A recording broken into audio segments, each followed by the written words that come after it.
Ukraine Russia మధ్య బీభత్సమైన యుద్ధ వాతావరణం ఉన్న సందర్భంలో అంటే వెరీ స్టార్టింగ్లో ప్రపంచ దేశాల్లో బలమైనటువంటి దేశాలు ఈ పాశ్చాత్య దేశాలు రష్యా పైన రకరకాలైనటువంటి నిషేధాజ్ఞలు అమలు చేశాయి.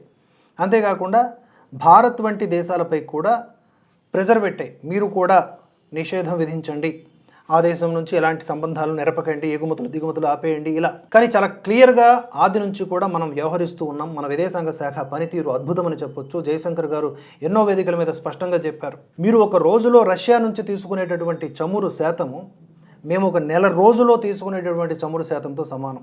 ఎవరు ఎవరిపైన ఎందుకు ఎప్పుడు ఎలా ఈ నిషేధాజ్ఞలు అమలు చేస్తారు?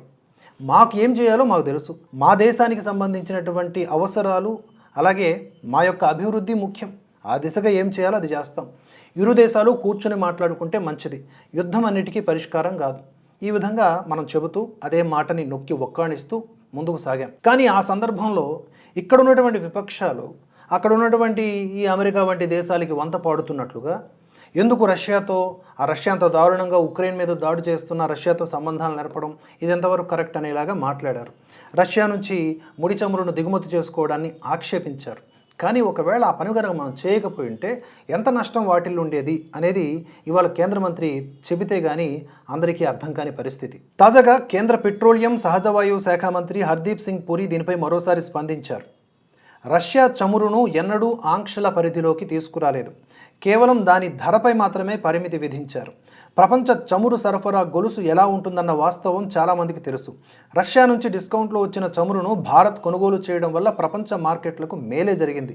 లేదంటే చమురు ధరల మోత మోగేది. సాధారణంగా రష్యా రోజుకు 9 మిలియన్ బ్యారెళ్ల చమురును ఉత్పత్తి చేస్తోంది.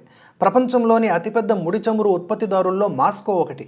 ఇక ప్రపంచవ్యాప్తంగా రోజుకు 97 మిలియన్ బ్యారెళ్ల చమురు సరఫరా అవుతోంది.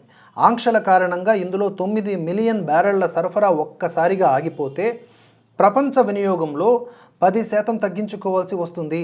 అది అసాధ్యం. అప్పుడు సరఫరా తగ్గడంతో బ్యారెల్ చమురు ధర $120 నుంచి $130 పెరిగేది అని కేంద్ర మంత్రి విన్నవించారు.